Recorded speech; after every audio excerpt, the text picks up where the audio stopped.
Gyvoji miesto kronika. Viltis stipresnė. Labą dieną visiems mus žiūrintiems ir klausantiems. Iš Vilties miesto mūsų studijos tęsime susitikimų ir viltingų pokalbių ciklą Viltis stipresnė. Gyvoji miesto kronika. Aš Aušra Mizgirienė esu šių pokalbių moderatorė. Šį projektą kūrė Klaipėdos Šventojo Pranciškaus Asyžiečio Vilties miestas komanda. Rimantas Navickas, įrašų ir transliacijų režisierius, bei redaktorė Goda Povilaitytė. Projekto partnerė Vilties miesto Radio Gama, kurią galite girdėti 99 FM bangomis. Projektą iš dalies finansuoja Spaudos, radio ir televizijos rėmimo fondas.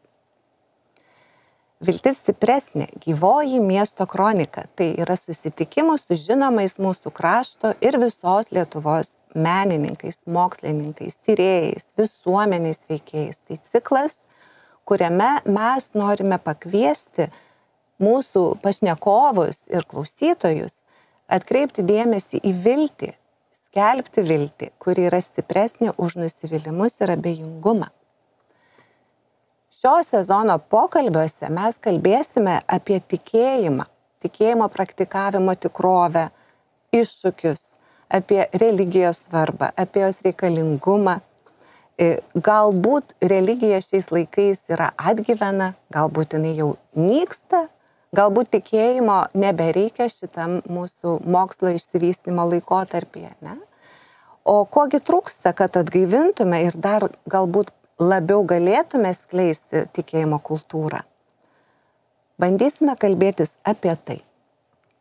Šiandien mūsų laidoje susitinkame su gerbiamu profesorium Alvydu Jokubaičiu, filosofu. Labą dieną.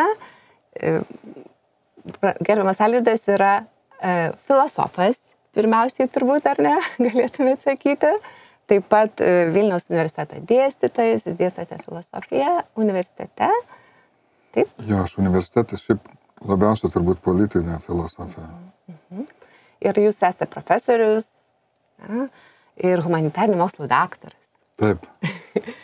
Labai malonu tikrai jūs čia su mumis turėti šitoj mūsų laidoj, su jumis susitikti.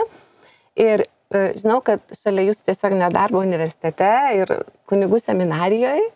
Ne, dirbate, dėstot filosofiją, jūs taip pat esat visuomenės veikėjas, mėgstat įvairias konferencijas, pokalbių laidas, štai kaip čia atvykot pas mus, labai smagu, dalyvaujat, ne, konferencijose, susitikimuose, televizijos radio laidose, ne, rašote straipsnius, iš tikrųjų džiugu, kad čia su mumis šiandien. Kas jūs atpūtė į Žemaitiją iš Vilniaus šiom dienom? Tai aš iš Gargždų esu. Mano tėvai gyvena Gargžduose, jam beveik 90 metų. Aha. Ir aš juos dažnai lankau. Ir čia kaip paukštį, žinot, į gimtas vietas traukia, nori, nenori. Tai, Klaipėdos aš nemėgstu, bet Klaipėda yra Klaipėda. Čia ne Telšiai turėtų būti dabar jau Žemaitijos sostinė, bet Klaipėda. Klaipėda, ne, ir Klaipėda, kuri mūsų brolių pranciškonų dėka, mes turim šitą tikrai nuostabų projektą Vilties miestas, kur tikrai galim susitikti ir kalbėti apie mums svarbius dalykus.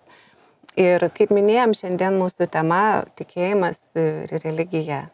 Ne, nors jūs ir esat filosofas, bet kiek žinau, jūs turite reikalų su tikėjimu. Ne, jūs vis tiek galite tą temą kalbėti. Aš neturiu reikalų su tikėjimu, aš esu tikintis žmogus. Iš tikrųjų. Tai iš tikrųjų mes apie tai galim ir pasikalbėti kartu, ne? Va, ir aišku, mūsų temos tas pagrindinis galbūt klausimas, mūsų pokalbio klausimas, religija, ar jinai yra mums šiandien svarbi? Ir, žinot, aš prieš ruošdamas šitam pokalbį, žinau, kad mums reikės susitikti. Dirbu gimnazijai, turiu 11 ir 12, aš jam dėstau tikybą. Ir pagalvojau, kad aš padarysiu tyrimą vakar, kaip tik pamokose, 4 klasės, maždaug apie 60 gimnazistų, trumpai, greitai, kas jums kyla į mintį, apie ką jūs pagalvojat, kai išgirstat žodį religija. Ir jie parašė pasakinuką. Ir žinau, kad tema mūsų pokalbio yra, ar religija nyksta. Pasaulį žvelgiant ar ne, nors apie daug kalbama, galbūt jinai tikrai niekam nereikalinga, kaip atgyvena. Ir man buvo labai įdomu skaityti gimnazistų atsakymus. Iš tų 60, gal sakyčiau, tik kokie 3-4 parašė, kad religija nereikalinga. Aš labai nustebau. Aš galvau, kad dauguma bus taip, kam jos reikia šiais laikais. Ir jie nemažai atsakymų buvo taip, jos reikia, kelia šiltus jausmus, jinai reikalinga. Aišku, buvo vienas klausimas, kas iš vis ji tokia. ir vieno žmogaus buvo atsakymas, kad jinai šiaip niekam nereikalinga, bet šiaip jinai padeda. Ypatingai reikaluose galvojant apie mirtį. Tai, žodžiu, man buvo labai įdomu tie vaikų atsakymai, suaugusių jau beveik visi vaikai, tie žmonės. Tai norėčiau galbūt pirmą mūsų pokalbį, gal jūs galit apibrėžti tą terminą, tą savoką religiją? Aš nežinau, kas tai yra, nes aš žinau, kas yra tikėjimas Dievu. Ir aš žinau, kad daliai lietuvių religija yra krepšinis. Ir šitas žodis ten religare, ar kuris ten atėjęs, jis yra daugiau toks išorinis apibūdinimas žmonių, kurie yra susaistyti. Ir kai jūs sakot, kad religija nyksta, aš iš šito klausimo nelabai suprantu, kad kiek mūsų turi būti ir kokio tikėjimo, kas nustatė. Aš nežinau šito dalyko, kiek žinau, kad gali būti visiškai nedaug ir ne tai yra svarbiausias dalykas, bet jeigu žiūrint, ten yra ne tik mūsų krikščionišką pasaulį, tai pasaulyje yra milijardai žmonių, kurie yra tikintis. Ir aš čia toks galbūt iš partinio gyvenimo ateina, galbūt iš sociologijos ateina toks išorinis požiūris, kad čia mums reikia kaip turėti daugiau žmonių, kaip beveik partijos narių. Aš bent jau krikščioniškai, aš nežinau, kiek čia mums reikia turėti žmonių. Filosofai mes žinom, kad žmogaus polinkis filosofuoti yra natūralus. Nori ar nenori, jis užduos filosofinį klausimą. Aišku, neblaiviam stovi, tai ypač pradeda žmonės uždavinėti klausimus, kurie liečia visumą, bet dar rimčiau yra turbūt su tikėjimu Dievu, norit ar nenorit, čia net iš filosofiškai žiūrint, Dievas yra viskas, toliau jau yra stogas, didesnės visumos matyti yra neįmanoma, kiek mūsų protas siekia. Ir šitas dalykas, vakaruose, kaip jūs žinot, filosofija, kažkaip graikų filosofija susijungė su to, kas atėjo iš Jeruzalės. Ir nežinau, ar į gerą, ar į blogą. Čia kiek žinau, Ratzingeriui tas labai helenizacija patiko krikščionybės, nes graikų savokos padėjo ypač viduramžiais iš jos padaryti. Mes buvom teologijos tarnai, tai kadangi nenoriu nutolti nuo to klausimo, man tai čia kur kažkokius apibrėžimus, kas yra religija, nes šiandien tiesiog neaišku, kas tai yra. Ir manau, kad šito gali pasinaudoti oponentai, kurie yra žmonės, kurie tiesiog turbūt negali girdėti ir mūsų laidos, negali klausyti. Čia su filosofija yra lengviau, nes filosofija labiau toleruoja. Religija kažkodėl tai yra, kam jinai yra tiesiog nepakenčiama, jie net nenori girdėti. Bet, taip visada buvo ir taip turbūt visada bus. O jeigu klausėt čia, kaip pradedi tikėti, jeigu klaustumėt, tai, aš nežinau, žinokit.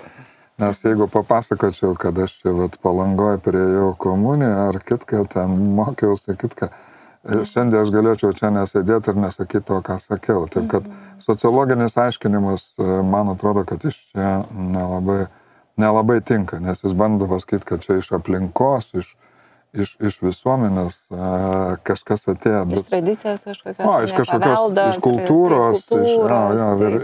Ir įdomiausia, kad pats Dievas nėra nei kultūra, nei tradicija, nei paveldas. Čia lietuvių turbūt didelė problema. Tas, kai sakėt Voltero stilium, kai sako, kad jeigu nebūtų Dievo, tai reikėtų išgalvoti, nes jis žmonės padaro kultūriškai geresnis.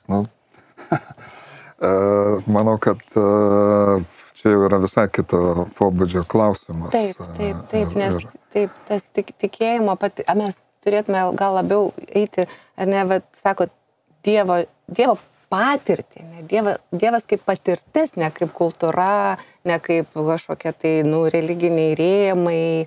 Jaunimas, pavyzdžiui, dar net parašė vienas žmogus, kad, čia yra kapitalistinis, religija tai yra kapitalizmas, kapitalistinis būdas valdyti žmogų. Oho, galvo nieko savo, kaip įdomiai mąsto. Tai čia yra tai Feuerbacho tokia, kad, įsivaizduokit šitam, iš Markso, kad žmogui trūksta šitam pasauliu kažko, tai jam taip trūksta pasauliu, kad Dievas jam duoda, įsivaizduokit, mes visi esam nelygus dabar ir nueini į bažnyčią išgirsti, kad Dievui mes vienodai esam reikalingi ir Feuerbachui, paskui ir marksistam, ir daugybė ateistų ta mintis, kad teologija yra antropologija, kad antropologija tai aiškindama žmogų gali paaiškinti, kodėl jis sutinka Dievo. Toks redukcionistinis aiškinimas, kuris nieko vertas, mano galva, jis nieko nepaaiškina. Būtent. Nes Dievas vis tik tai mūsų, bet jūs sakėt, žmogui yra natūralu filosofuoti, bet ar žmogui yra natūralu tikėti? Ne? Mes kalbam apie tai. Natūralu yra filosofuoti. Ir mes,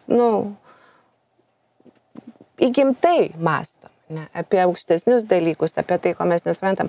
Bet tikėjimas, arba vėl, religija, tas žmogaus veržimasis į tą anapusybę. Ne? Juk jis, argi nėra jis irgi natūralus, kad tikėjimą mes negalim vien tik tai atsinešti kultūriškai arba paveldo būdu, kad tai yra natūralu kiekvieno žmogaus. Čia kažkuris gimnazistas jūsų sakė, kad mirties akivaizdoj Dievo klausimas pasidaro aktualus.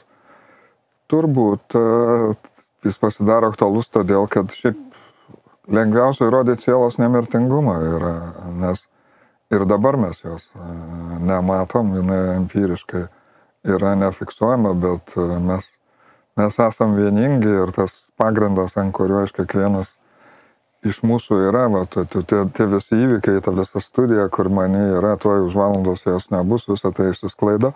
Bet kas yra tas pagrindas, ant kurio visą tai suvienijama, jis yra empiriškai nepažinus ir kai ateina iki gyvenimo pabaigos lieka kelios minutės, tada pagalvoja visi, o gal, kadangi dabar nematėm, o jinai buvo, gal kūnas tik pasitrauks, o toliau siela išliks. Visiškai klausimas, kuris yra savaime suprantamas. Ir mirtis, aišku, tas, kad kiekvienas ateina, išeina, o viskas toliau tęsiasi. Kur pasideda, kur mūsų gyvenimai išnyksta, kur mūsų laidos pradžia yra, arba tas susižavėjimas istorija, kuris dabar yra būdingas, kad aš labai nemėgstu istorikų, nes jie kalba apie tai, ko nėra.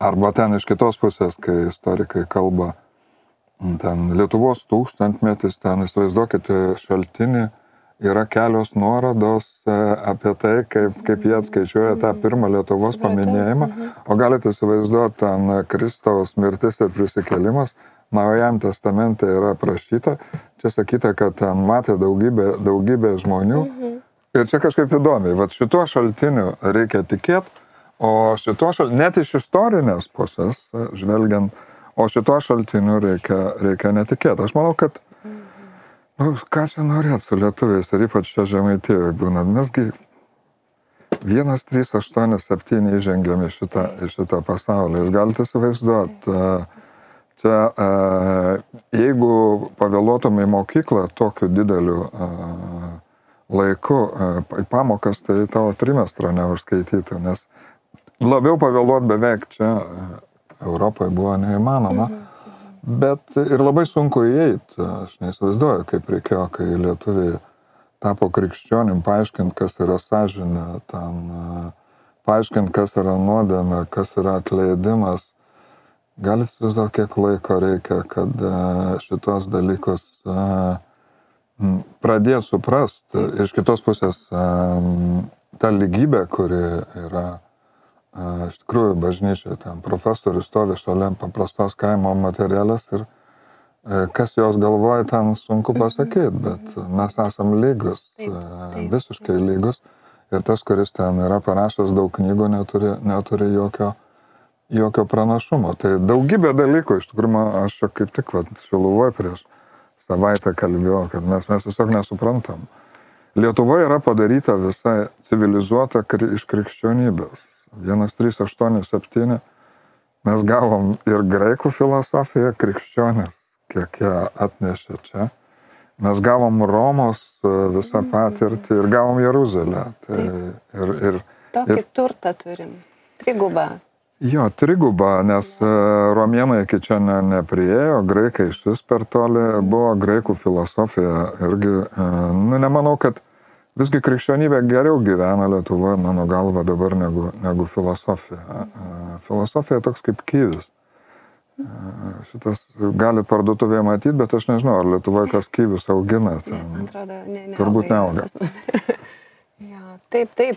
Iš tikrųjų, mes esam be galo turtingi, iš tikrųjų, kaip galvoju, ir visomis vertybėmis, viso ko, ką mes gavę. Kaip labai jūs tą trigubą tokį įdomiai sudėliojat. Roma, Jeruzalė ir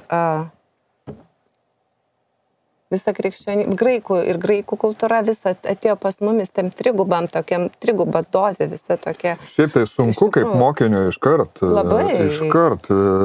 aš įsivaizduoju, ten tai buvo tie, kurie čia ėjo ir nešė tą žinią, jie turėjo 1000 kartų nusivilt, nes kol į šitą pasaulį įeisi, o dabar jau kai kurie dalykai yra savaime suprantama, taip kad aš optimistiškai žiūriu į dabartį, nes čia kaip viskas krikščioniškai yra padaryta.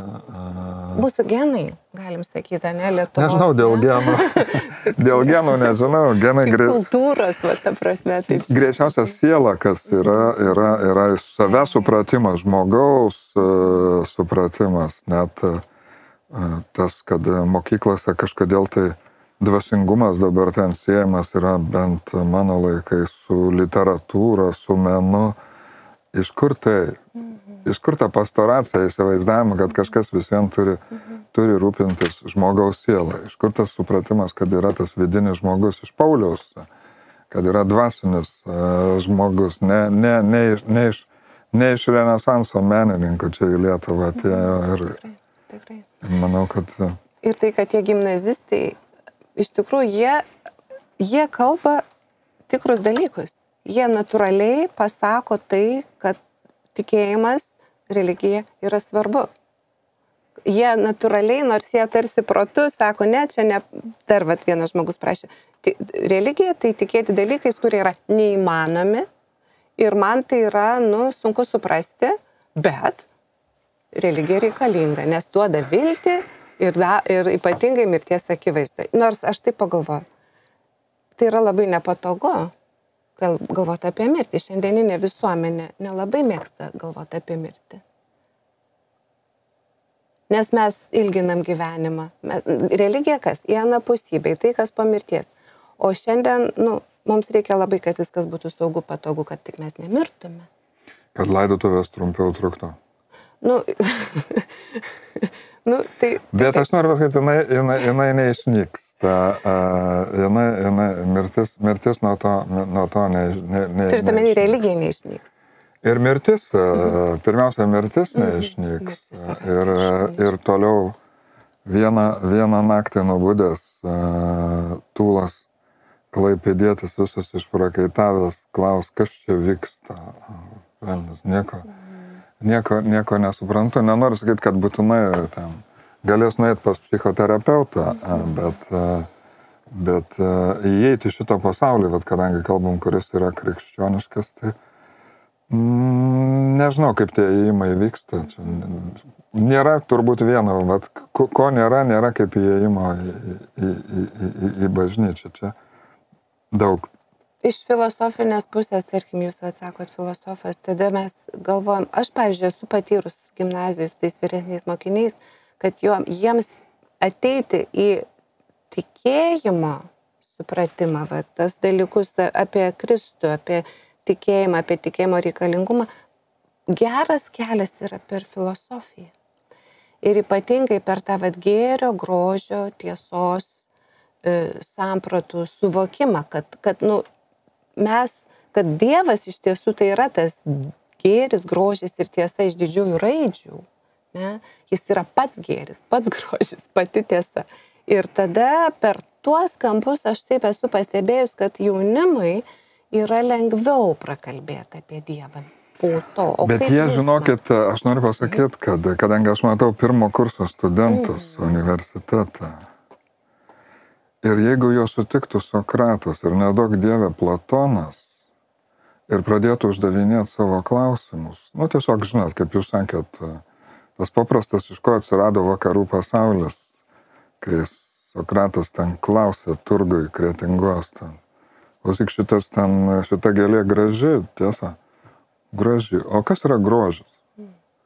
Ir jie mokykloje, ten yra mokykla šiandien iš jų padarius tą kaip kompiuterinę šiukšlių dėžę, ten yra tiek daug visko pridėta, bet kai užduodi šitos tokius paprastus klausimus apie tai, kas yra, ne kaip tai funkcionuoja, bet kas tai yra, ir jie yra blogesnėje padėtyje negu su kuo susitikdavo Sokratas. Nes iš tikrųjų čia, kai jūs sakot, kad jiem padėtų filosofija, jie net filosofija yra barbarai ir jinai aš nežinau, ar Lietuvoje geriau nelabai reikia mokyklose, kad tą filosofiją profanuot. Mes neturim jėgų, kad jau mokytojai ten irgi galėtų įvesti, kad ir į filosofiją. Dar sunkiau turbūt yra įvesti į religiją. Taip, kad mes esam, man nepatinka šitas žodis barbarai, bet šiandien barbarai tarp mūsų yra. Anksčiau jas ten už sienų buvo Roma, o dabar yra tarp mūsų ir kažkoks keistas etapas vakaruose, kur tiek pastangų buvo dėta. Krikščionybė bandė pakelti žmogaus dvasią. Atimkit krikščionybę. Atimkit tą, kad žmogus yra pagal Dievo įvaizdį. Imago Dei, žinot, kas lieka? Gyvulys. Toks paprastas dalykas. Ir netgi, aš čia nenoriu, manau, kad kurie klauso šitą radiją, supranta, kad mes čia įtikėjimą jų niekaip neatversim paskaitom, ar ateistų nesugadinsim jų. Mes visi suprantam, kad ateistai turi netikėti Dievą, nes, ką darysi. Jis kalba taip, kaip kalba. Taip, kad pamečiau mintį, žinokit. Nieko tokio. Čia mes, kaip tik labai geras dabar tarpelis yra per vidurį laidos, man pakartoti laidos įžangą, kad žmonės, kurie galbūt dabar jungiasi klausyti, kad jie žinotų, kad mes šiuo metu esame iš Vilties miesto studijos susitikime su gerbiamu profesoriumi Alvydu Jokubaičiu. Esame laidų cikle Viltis stipresnė gyvoji miesto kronika. Ir šį projektą kūrė Klaipėdos Švento Pranciškaus Asyžiečio Vilties miestas komanda. Rimantas Navickas, įrašų ir transliacijos režisierius ir redaktorė Goda Povilaitytė. projekto partnerė Vilties miesto Radio Gama. Taigi mes grįžtam vėl į susitikimą ir pokalbį su gerbiamu Alvydu Jokubaičiu, filosofu, filosofijos dėstytoju, ir kalbam apie tai, ar tikėjimo praktikavimas ir religijos reikalingumas yra vis tik tai gyvas dar šiandien mūsų Lietuvoje ir kaip mums galbūt galima rasti viltingų būdų, kaip iš tikrųjų, ką mes bandom diskutuoti, nebebūti tais mūsų, tikėjimo barbarais. Ar tais mūsų... Ne, daugiau yra, kurie yra gal neraštingi, bet manau, žinot, kaip labai įdomu, kad apšvieta modernybė kovojo, kad norėjo, kad žmonės būtų raštingi ir jie tapo raštingi. Bet šitoj srity žmonės dažnai yra tiesiog neraštingi. Ir aš nežinau, kaip šitą raštingumą reikėtų sukurti, aš tikrai Bet kaip tik norėjau aš apie tai su jumis pabandyti padiskutuoti. Nežinau. Tikėjimo, mes darom daug, atrodo, Lietuvoje, ar ne? Ir parapijos, ir katechezės, ir paskaitos, ir radio laidos, ir televizijos laidos, ir įvairūs straipsniai, ir krikščioniška katalikiška spauda. Atrodo, tą raštingumą mes bandom ugdyti, skleisti, gal per mažai. Arba per daug.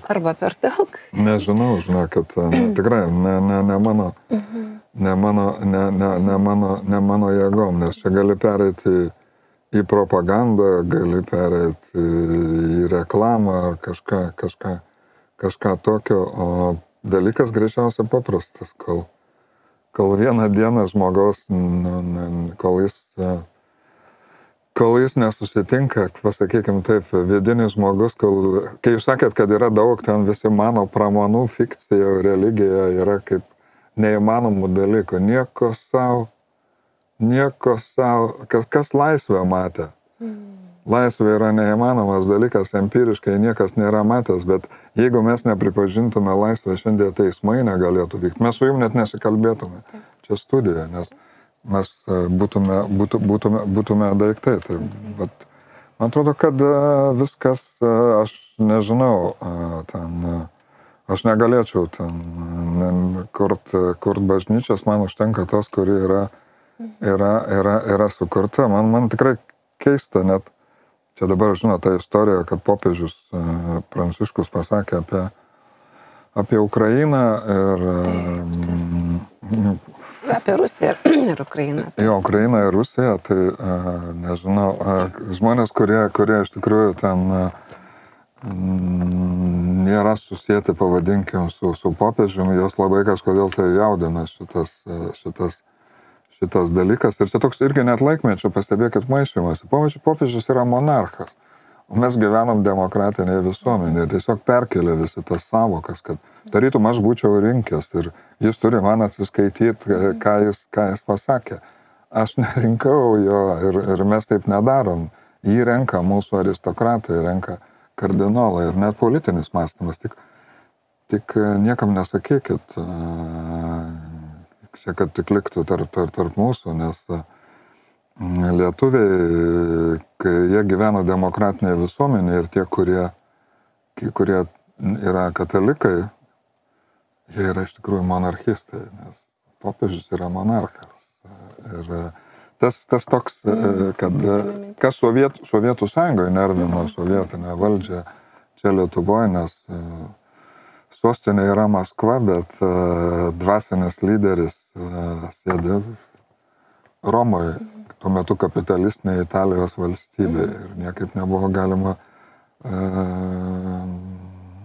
jiem nurimti, nes čia ateizmas Lietuvoje buvo turbūt vienas iš svarbiausių dalykų. Įdomi mintis tikrai, čia yra ką pamastyti, ir politika dabar jau, ar net tarsi popiežiaus šitą situaciją, ir monarchas, ir mes monarchistai, čia įdomu, aš čia nekompetitinga, čia esu diskutuodama labai įdomi mintis. Tai yra paprasta, nes kas yra popiežius, jis žinot, tiesiog, kas yra karalius, reikia suprasti.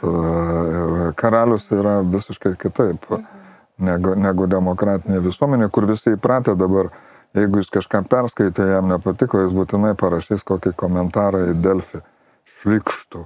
Arba kokį, man atrodo, va čia tas toks prašymas, kad, nu žinot, kaip čia pasakyti, avis ganytojo nemoko. Ir toks paprastas, nu, elementarus dalykas, kurį anksčiau žmonės turbūt turėjo savaime, o dabar va tas toks, kad mes čia viską žinom ir viską suprantam. Ir galbūt ir tai, kad galbūt šitą visuomenę, dabartinė mūsų visuomenė yra vis tiek, kaip bebūtų, esam labai susikoncentravę į save.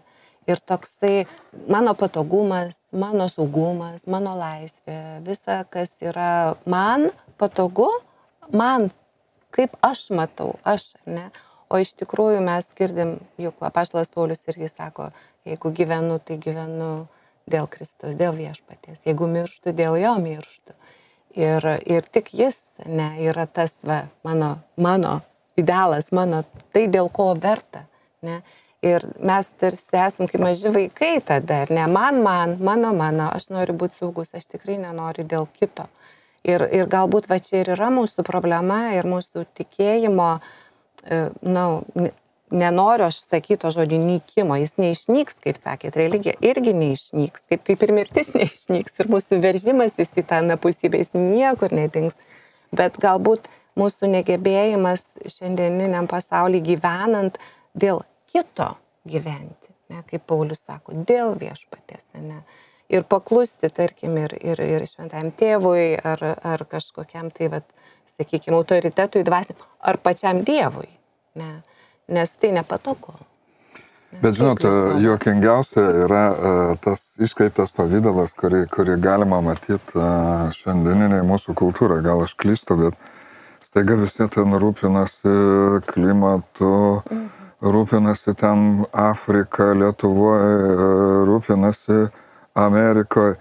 Krikščionybė yra pasakyta, mylėk savo artimą. Yra artimas. Ir va tas gyvenimas abstrakcijose, nes tik artimas tau pačiam užtikrina tavo tikrumą. Kad tu esi realus, tik tada, kai tu esi kitam svarbus, o ne šiaip daiktas, kurį ten jis gali išmest panaudojęs. Ir tas labai keista yra, kad, va tas, žinot, angliškai verčia, kažkaip lapasios neighbor. Yra kaimynas, mylėk savo kaimyną, artimas yra geriau. Žmonės iš tikrųjų, ir čia yra kitas veidmainiavimas, man atrodo, kad žmonės labai nedaug gyvenime turi artimų žmonių ant rankų pirštų. Ant vienos rankos galima suskaičiuoti. O vaizduoja, kad jie čia vieni kitus myli, kad ypač jaunesnioji karta, turiu galvoj. Man šitas, žmonės veidmainiai yra, bet man šitas veidmainiavimas, šiaip tai gražus yra, bet jis išorinis yra, nes Dievas visus gali mylėti, mes visų negalim iš principo mylėti, mums tai yra neduoda. Žinot, aš dar labiau bijau, kai sako priešus mylėk, aš negaliu, bet aš suprantu, ką nori pasakyti, kad tas, kuris yra priešas, kad jis nesibaigia tik to, kad jis yra priešas, kad jis gali pasikeisti. Ir kai čia jūsų gimnazistai sako, kad krikščionybė kalba apie neįmanomus dalykus, klausimas, ar mylėk savo priešą yra neįmanomas dalykas, ar Ukrainos apkasuose ir vienoje ir kitoje pusėje staiga, nes šitas karas nesibaigs, kol neprisimins kažkokiu būdu, kad ten kitoje pusėje, kurį aš žudau, kad jis irgi nori gyventi. Ir be šito niekas neįsisprendžia, kad jis irgi yra artimas. Nebus taip, kad jis bus taip, kaip yra ten žmona, kaip yra tėvai, arba tas labai nedidelis skaičius žmonių. Man atrodo, kad šito dalyko supratimas išnyko. Jis pasidarė labai mylintis. Bet tik tai daugiau žodžiais, ne, ir man atrodo... Abstrakcija. Taip, abstrakcijom. Ir galbūt tai ir yra ir mūsų, ir bažnyčioje, ir tikinčiųjų problema, kad dažnai tai mūsų meilė ir tas tikėjimo liudijimas tampa daugiau abstrakcija ir galbūt tada tas susidaro įspūdis, oi, nyksta, oi, nebeliko tikėjimo, oi, nebelieka tikinčiųjų, bažnyčios mūsų tuštėja, jaunimas į jas nenorėti ir tas mylėk savo artimą. Tai yra, kaip realiai šiandien mano gyvenimo patirtyje aš tą darau, kaip aš dėl kito gyvenu, ne dėl savęs, dėl savo saugumo, kaip sako, mes turim pavyzdį viešpatį ant kryžiaus. Kur ten saugumas? Kur ten... Ne, jūs galite įsivaizduoti, kas iš tikrųjų yra žmonės vis sako, kad Dievas yra nematomas ir vis reikalauja, kad parodykit tą Dievą, mes pradėsim jo tikėti. Krikščionybėje galite įsivaizduoti, Dievo sūnus. Žmogaus pavydalo.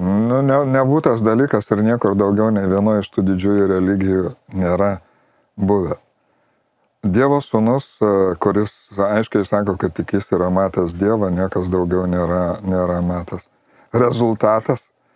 Ir atkreipkite dėmesį, jis tapo matomas, tarytum jau nėra jokios neįmanomybės, jis yra Dievas ir kartu yra žmogus. Rezultatas, kaip jūs sakote, ant kryžiaus baigėsi tuo pačiu. Ką daugiau padaryti? Kažkas yra tame nepersistenkim. Mes, man atrodo, kad kartais gal ir bažnyčia nori čia šitam pasaulyje padaryti daugiau negu yra galima. Žinot, aš stačiau komunizmą, aš buvau komjaunuolis ir tokia nesąmonė dabar visą tai buvo, kuris dingo. Po to šiandien stato, aš jau nenoriu, čia neliesiu, kad jūsų laidai netrukdyt politinių temų, bet šiandien jaunieji stato eilinį kartą čia šitam žmonių pasauliui, kur žmogus pats savo yra didžiausias priešas, jie stato vėl eilinį kartą tobulą visuomenę. Man atrodo, kad vienas svarbiausių dalykų yra išmokti gyventi su žmogaus netobulumu. Tai žodis pažanga, jis abstrakcija, kuri tarytum, jeigu turim televizorius, turim kitus dalykus, mes nuo to pasidarim geresni. Man labai patinka Pauliaus ta laiško vieta, kurią supaprastinus aš interpretuočiau taip, jisai, kaip paskutinę gyvenimo dieną gulėsi mirties patale, tai tu nesijausi pažangesnis. Nuo to, kad tu turėjai televizorių, kad tu turėjai mobilaus telefono ryšio. Šitas Pauliaus mintis yra, kad mes būsim lygus su tai, kurie mirė ten prieš 600 metų ir kurie neturėjo tų dalykų. Mes tada jau esam lygus. Ir ta abstrakcija pažangos, technika daro pažangą, nėra abejotina, bet dvasios rytį,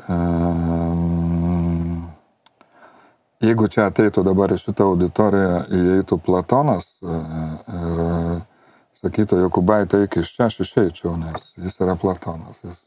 Jis nei kiek nėra pasenęs, jis nieko nėra praradęs. Arba nežinau, pagal šiandieninius ten įsivaizdavimus universitete, jie turbūt ir iš Kristaus reikalautų publikacijų. Ką jis yra paskelbęs? Ką jis paskelbęs yra tarptautinėse žurnaluose. Kiekvienas laikas, bet aš žinot, Pauliaus, kai net su filosofom yra, čia žinot, krikščionybė yra didelis iššūkis filosofam, graikų, nes ten net stoikų, kad, įsivaizduokit, tam protu gali susitvarkyti visą savo gyvenimą. Ten yra tas įsivaizduojimas, žinote, ta visa legenda, kad Seneka gal su Paulium buvo Romoje susitikę, tokia, įsivaizduokit, Paulius. Ir Seneka, čia reikėtų filmą pastatyti Klaipėdoje. Šitą pat mintį dabar taip. Klaipėdoje iš tikrųjų. Bet čia yra labai didelė tradicija kalbėjimo apie tai. Ir kai Seneka sako, kad ten vadovaukis protu ar kitką, ir turbūt Paulius sako, manai šitą užtenka. Nereikia šventos dvasios pagalbos ir viskas čia taip paprasta yra.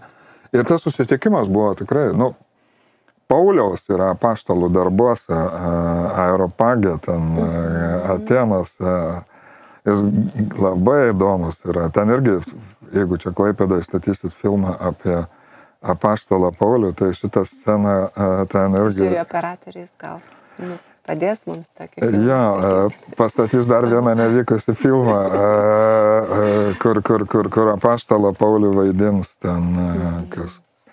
Gerai, nesakysiu. Ne, gerai. Jo. Koks nors...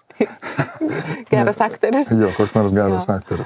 Bet jo, iš tikrųjų labai įdomu, nes jūs tą pasakė tokį, man įstrigo ta mintis, kad vis tik tai atrodo visuomenė ir politika, ar sakykime, įvairios rytis kuria tą tobulą gyvenimą, ne? Vis geriau išvystytą, vis tobulesnį, kuris tą viltį žmogui galėtų teikti, kad mes gyvensim vis geriau ir iš tiesų, mes matom, kad, žinote, iš kur yra jie nusižiūrėję?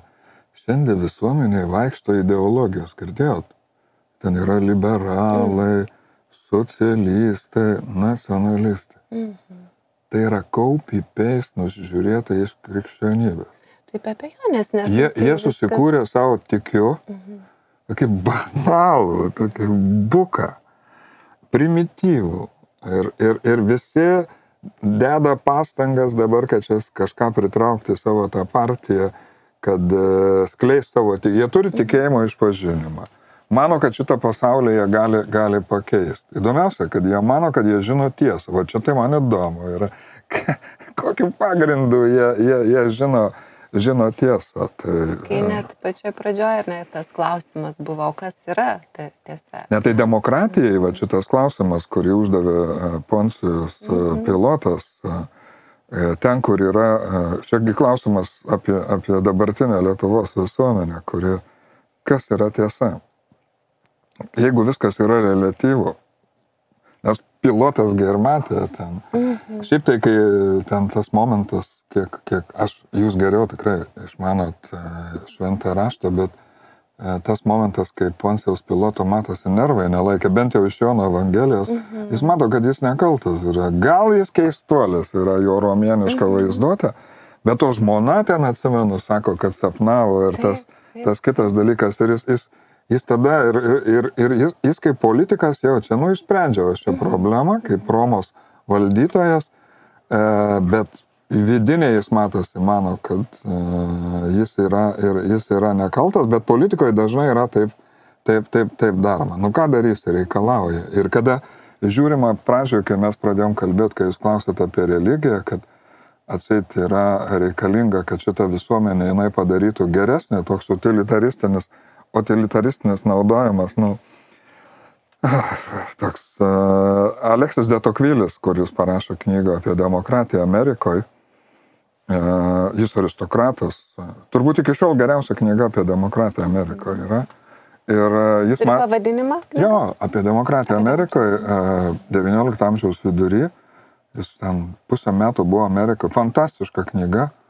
Ir tas, kuris Prancūzijoje, būdamas ten su religija, iki šiol ten daug straipsnių rašinėjo, neaišku, kokie santykiai, jo pasakymas ten yra vienareikšmiškas. Jau pirmoje knygoje ir kitoje. Jeigu šitą santvarką neturi religijos, toks irgi taip utilitaristiškai, tai čia bus baisu. Čia bus baisu. Ir jis grinai taip mechaniškai žiūrėdamas į tą. Tai yra, ten argumentai yra, kad niekas nekels žmogaus dvasios į viršų, jie visi supanašės ir daugybė kitų argumentų. Amerikiečiai dar prieš kelis dešimtmečius labai suprasdavo tą dalyką, kai jie dar buvo labiausiai religinga vakarų civilizacijos tauta. Taip, juk vis tik tai, kaip yra, nesakoma, kad žmonijos istorija yra religijos istorija, nes tai ir buvo žmogaus... Politikos istorija irgi yra religijos istorija. Bet tas žmogus nuo pat pradžių, ar ne, jisai, kaip sakėte, sukurtas į Dievo atvaizdą, ar ne, jame jau natūraliai įrašyta tas veržimas į Dievą, į savo kūrėją. Ir žmogus be tikėjimo, be religijos jisai gyventi negali. Ir visuomenė tada susikuria pakaitalus, kaip sakėt, krepšinį, ne, Yra dabar, sako, religijotyrininkai ginčiasi, ar prekybos centrai jau gali būti irgi religiniai centrai, kurie pakylėja žmogaus sielą, kai žmogus ateina ir ten. Klaipėdoje turbūt, kiek bažnyčiose tuo pačiu sekmadienį laiku lankosi ir kiek Akropolį, tai turbūt jau Akropolis net Mekai prilygsta. Tai. Bet su religija tai neturi jokio ryšio. Bet žmogaus tą, tarkim, jausmą kažkokį tokį ieškojimą prasmės kažkame. Ir tarsi, kai tu nerandi, neturi kur užsikabinti už anapusybės tikėjime, savo tikėjime ar religijoje, kokia jinai bebūtų, ar ne, kokia esi žmogus ar pasirinkęs, ar supratęs, ar atradęs. Tai tikrai kur tada prasmė? Nors žinot, gal yra čia kažkokių stabmeldystė, ten vaikštai, ten prekybos ženklai, bet jie tokia stabmeldystės forma, gal kažkur gal kažkokia. Man atrodo, kad mes supaprastinam tą žmogų, jis yra toks kvailas. Pat kas yra krikščionybė, tai tas kalbėjimas apie žmogaus kvailumą ir kad žmonės bijodavo savo kvailumo ar savo pavojingumo. Mes pavojingi esame. Šiandien yra išnykęs ir tai yra... Nuodėmingi, galim sakyti. Būtent todėl, kad nuodėmė ir sako, kad mes nesam tobuli, priešingai, mes esam pažeisti. Jeigu mes esam pažeisti, tai, žinot, žmonės daugelis žino, kad jie daro ne tai, ko nori, o daro tai, ko nekenčia. Taip, ką apaštalas Paulius labai gerai. Ir viskas yra daug sudėtingiau, negu šiandien mes savo bandom įsikalbėti kažkur. Ką girdė, aš nežinau, aš neturiu Facebook, aš ten nedaug ką girdžiu, bet gal kažkam ir patinka gyventi šitų supaprastinimų pasaulį, tai tegul gyvena. O iš tikrųjų dabar jūs priminėm kad žmogus nuodėmingas, jam yra sunku gyventi, jis yra ir pavojingas ir savo, ir kitiems, ta prasme, ar ne, be tikėjimo, be Dievo, bet įdomu, kad irgi viena mergina gimnazistė apie religiją, žinot, kaip parašė, sako, man religija kelia, žodis religija ir ta savoka kelia manyje kaltę, nes aš esu silpna gyventi taip, kaip religija nori. Vaikas supranta, kad jam sunku, kad jis yra nuodėmingas, kad kad aš turiu... Koks jos vardas? Nežinau, jie anonimiškai... Jeigu jinai girdė mūsų šaunuolė. Anonimiškai vaikai rašė. Ir mes visi esam tokie. Vaikui reikia pasakyti, kad mes esam visi tokie. Ne tokie, kokius mus mato ant viršelių, ne tokie, kokius mus mato studijos. O jūs galėtumėt, gerbiamas Alti, pasakyti, kad būtent tai, kad mes pripažįstam, kad esam silpni, kad mums reikia pagalbos, mums reikia gelbėtojo ir teikia mums viltį. Ne, kad mes, šitoje visuomenėje, šitam gyvenime, šitam iš tikrųjų, gyvenimas yra sunkus, ar ne? Ir mes dėl to, broliai pranciškonai, kuria vilties miesto radio laidą ir pavadina Viltis stipresnė už nusivylimą, už visokius tokius mūsų aptartus nelengvus dalykus, bet Jėzus reiškia Dievas gelbsti. Ne. Tai kaip čia mums prieit prie to, kad žmonės tą gelbėtoją pripažintų? Kaip jūs įsivaizduojat, jeigu iš žmogaus atimt viltį, aš neįsivaizduoju žmogaus be laisvės, neįsivaizduoju be meilės. Ir tikėjimas, viltis, meilė, va dabar Pauliaus, žinot, tam himne ir be vilties. Kai nenoriu užkliūti vėl to šaunaus gimnazisto, kuris sakė, kad krikščionybė kalba apie daugelį neįmanomų dalykų, tai iš to ir kyla, kad nežinau, kodėl Paulius ten tikėjimas, viltis, meilė parašė ir meilė iš jų svarbiausia. Jis turėjo, kad būtų geras propagandistas, krikščionybės tikėjimas yra svarbiausia, bet jis turbūt galvojo, kad vėliau mums nereikės jau nei vilties, nei tikėjimo, Ir liks meilė. Aš turbūt nežinau, aš čia... Taip, jis taip ir sako, lieka tik meilė. Stipriausia, galiausiai yra meilė. Tai nenusišnekėjau tada. Ne. O dar aš tokį klausimą, irgi čia vienas žmogus iškėlė ir pagal Evangeliją, iš tikrųjų, aš galvoju, čia visai yra, prieina visai neblogai prie to, kalbėdami apie tai, kad yra svarbu tikėjimas. Mums tikrai labai svarbu.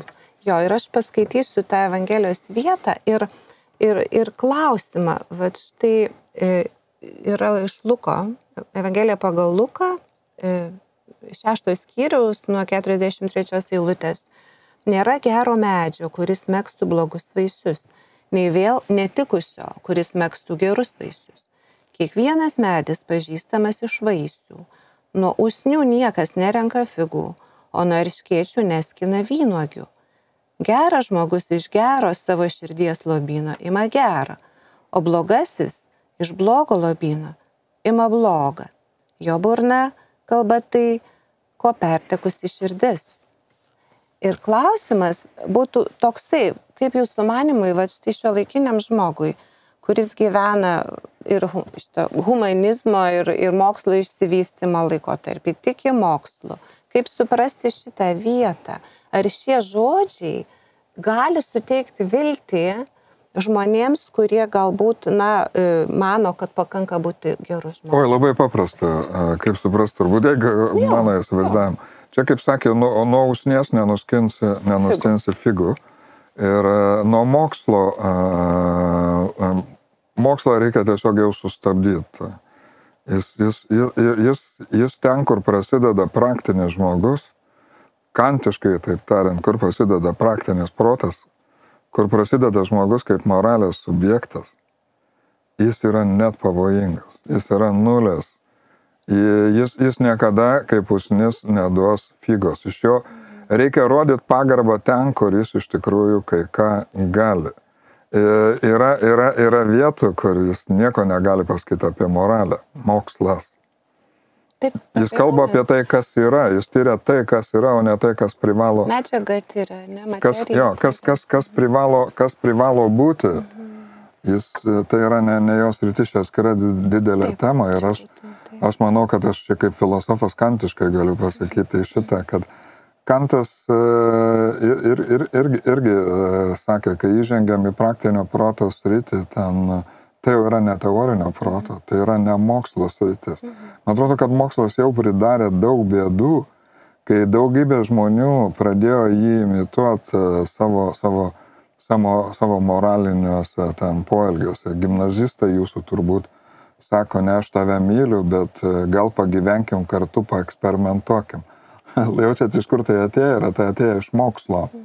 Bet yra skirtumas, kai aš tave myliu ir skirtumas paeksperimentuokim. Aš vėliau, kai sutinku studentus, kurie taip eksperimentavo ir kažkaip iš seno įpratimo klausiu, kaip jo draugė ar draugas gyveno, tai aš iš jų reakcijos suprantu, kad geriau neklausiau. Deja, mokslinis eksperimentas nepavyko. Aš tiesiog to noriu pasakyti, atkreipkite dėmesį, kaip tos klišės, kurios veikia moksle, eksperimentinis mokslas yra. Žmogaus gyvenimas nėra eksperimentas, jis yra trumpas, ypač mokykla, kuri Lietuvos paversta į kažkokią eksperimentinę laboratoriją. Tas gyvenimo tarpas yra nepakartojamas, jis daugiau nesugrįš. Ir man atrodo, gal reikia, net Friedrichas Nietzsche, žinokit, yra labai gerai sakęs, kai jis dar jaunesnis buvo, man šita mintis labai yra patikusi, jis taip, Friedrichas Nietzsche sako, o negalėtų žmogus turėtų dvi smegenų kameras. Vieną mokslui, o kitą nemokslui. Ir tai yra labai, labai rimta ir manau, kad ateities klausimas bent jau vakarų civilizacijos. Yra dalykų, kuriuose mokslas nieko negali. Arba gali būti tik destrukcija. Nes, aš noriu sakyti, kad turbūt ir filosofija, mes suprantam, ką daro teologai ir mes neisim į jūsų teritorijas, nes ir protingi teologai neis į mūsų teritorijas, nes tai yra iš tikrųjų kitokie mąstymo būdai ir tai reikalauja suprasti jų, lygiai tas pats su mokslu. Bet jūs apjungti galbūt galima, ar ne? Kažkaip. Geriau nereikia, geriau nereikia. Man atrodo, kad čia jau pridarė, apjungė, atsirado tos politinės ideologijos, kai, žinot, per pandemiją visi sakė, kad tikiu mokslu. Aš jau pradėjau. Kuo? Mokslas, įsivaizduokite, mokslas yra hipotetinės prigimties, visas. Jis yra bandomasis. Ir staiga sako, tikiu. Kuo tu tiki? Bet kažkaip, man atrodo, ir pandemijos metu vis tiek daugelis žmonių gręžėsi į Dievą. Ir karo metu, irgi, bent jau pradžioj, tai labai stipriai, prasidėjus šitam karo Ukrainoje, į Dievą žmonės gręžėsi, ieškojo prasmės ten, ieškojo kur užsikabinti, nes tas žmogaus siela, jinai veržiasi. O kas belieka, Aušra, įsivaizduokit, jeigu tu matai, kad arba tu turėsi jau supranti rytoj žudyti žmonės, kurie tau asmeniškai nieko blogo nepadarė, bet kurie yra tavo politiniai priešai, ir tegu mokslas man paaiškina. Tegu paaiškina, kodėl tai vyksta. Ir jeigu šitą dalyką galima paaiškinti be prigimtinės nuodėmės, tai, tegu pabando kas nors įveikti šitą, be šitos, tai yra tokia neoptimistinė, dominuojanti dabar tą pasaulio sampratą. Taip, jinai neoptimistinė, neviltinga, vilties neteikianti iš tikrųjų, nes mūsų viltis iš tikrųjų nėra tose dalykuose. Mūsų viltis, apie kurią mes kalbam, kaip bebūtų, vėlgi grįžtant prie temos, tas tikėjimo temos, religijos temos, jos nykimo, ar kaip tik nenykimo. Man, pavyzdžiui, gimnazistų atsakymai tokia viltis suteikia. Aš nemanau, kad nyksta tie dalykai. Man atrodo, kad mes kaip... Jie daugiau negu viltis suteikia. Taip, pradedam iš naujo. Jūs gal katalikų gimnazijoje dėsite? Jinai katalikiška, bet taip, katalikiška, tik tiek, kad jinai vienintelė tokia mieste ir ten labai daug yra jaunimo, kurie yra nebūtinai. Tai gal pataikūnai jie taip meluoja? Jie yra sąžiningi, tikrai puikus jaunimas, sakau, man nereikia vardų. Tai tada vilties daugiau nereikia. Jeigu klausėt, kur yra vilties miestas, tai Kretingoje vienoje vietoje, kuris... Aš manau, šiandieninis ir jaunas žmogus, kuris vis tiek jisai turi širdį tą veržulį į tą anapusybę, ieškodamas prasmės, nes jie supranta. Ir man atrodo, suprantam, kad tas materialusis saugumas ar politika neteikia mums saugumo. Ne. Nei pinigai, nei garbė, nei kas. Kuo toliau, tuo labiau. Net Facebook'e, kaip minėjau, radau. Žmogus net norėdamas, jis negali čia reikia būti kvailiu susitapatinti su šito pasauliu. Net norėdamas negali. Net visuomenė, net mokykloje vaikai jaučia, kad kažkas yra ne taip, kad koks aš esu ir kas yra aplinkui. Jie pradeda kelti didžiuosius klausimus. Kas esu, kur einu, kokia mano gyvenimo prasmė. Kaip minėjau, net Facebook'e didelis klausimas. Patarkit normalią gyvenimo prasmę. Žmonės ieško gyvenimo prasmės. Ir galbūt mes... Bet čia nėra kaip grybų ieškojimas. Tai be abejonės. Dabar lengva šį rudenį, daug tų grybų, bet nėra taip paprasta. Aš tai nemėgstu grybauti, nemėgstu ieškoti, ko nepasidėjau. Labai smagiai mes čia taip į tą pabaigą apie tos grybus, bet mūsų laida eina ir į pabaigą. Turėtume po trupučiuką užbaigti tą mūsų vilties ieškojimo klausimą, mąstymą apie religiją, apie tikėjimą, apie tuos vaisius, ne? Juk dar būt gal pabaigai tas klausimas, vėl grįžtant prie tos Evangelijos vietos, kaip yra, ar pakanka žmogui būti vien geru, be tikėjimo į Dievą, be religinio įsitikinimo, ar pakanka, kad jisai galėtų iš tikrųjų, skinti vaisių, ne kaip sako. Nežinau, gal jis bando ten, jeigu jam pavyks, okei, bet jeigu jis rimtai pradės mąstyti ir kaip ta gimnazistė, kuri sakė, kad kaip čia yra, aš liktai noriu būti geru, bet kažkas mane nuolatos trukdo, kaip gali man trukdyti kažkas manyje ir kodėl tai yra. Ir aš tikrai turiu puikų draugų, kurie turbūt nėra tikinti žmonės, kuriuos drįsčiau pavadinti gerais, Bet jeigu pradėsi rimtai apie šitos dalykus mąstyti, greičiausia nėra taip paprasta. Ir visi keliai ves ir į sielos nemirtingumą, ir į Dievą, ir į laisvę, ir kitus dalykus, kurie šiandien žmonėms atrodo mažiau svarbus negu nauji batai Klaipėdos Akropolį, bet tai visada būdavo, taip visada bus turbūt, bet iš kitos pusės bus ir kažkokios va tokios studijos, kurios nori pastatyti laisvės, vilties polį, vilties polis, vilties miestas. Taip. Ir apie tai kalbėti, apie tuos svarbius didžiuosius dalykus, tos klausimus ir galbūt vienam ar kitam klausytojui ir žiūrovui ateis viena ar kita mintis, kad galbūt tikrai yra verta gręžtis ir ieškoti gelbėtojo, susitikti jį. Nežinau, ar jiem ateis ta mintis, puiku, nes mes nenorim čia studijoje, kad jinai neateitų, bet net jeigu neateis, tai čia mes su jum kaip išmetėm butelį į vandenyną su žinutė ir nežinau, kas jį gali surasti. Gal kažkas ras. Gal ras, o gal jūs ten galite tą žinutę dabar tokį įrašyti savo žodžiais linkėjimą tam mūsų klausytojui ir žiūrovui. Kad jeigu jis ras tą butelį tam vandenyne ar mūsų Baltijos jūrai, ką norėtumėt, kad jisai perskaitytų iš štai šio mūsų pokalbio, ar iš jūsų gyvenimo patirties, jūsų tikėjimo patirties, kaip linkėjimą? Nežinau, žinokit, nežinau, ką jis turėtų perskaityti. Čia kaip Dievas duos. Ir turbūt šitoje vietoje aš pasiduodu prieš viešpatį. Ir kas aš čia? Toks aš čia ir mokytojas jam. Žinutė jau ne mūsų rankai. Mes savo padarėm. Dabar jūs galite pasakyti, kur visa ta laida dingo. Net įrašas jos neatkartos, nes tai bus tik kažkoks dirbtinumas. Ar Dievas buvo numatęs mūsų laidą? Čia įdomus klausimas. Greičiausiai taip. Greičiausiai taip, jos organizatorių, jos kūrėjų planuose, mintyse, idėjose įkvėpė.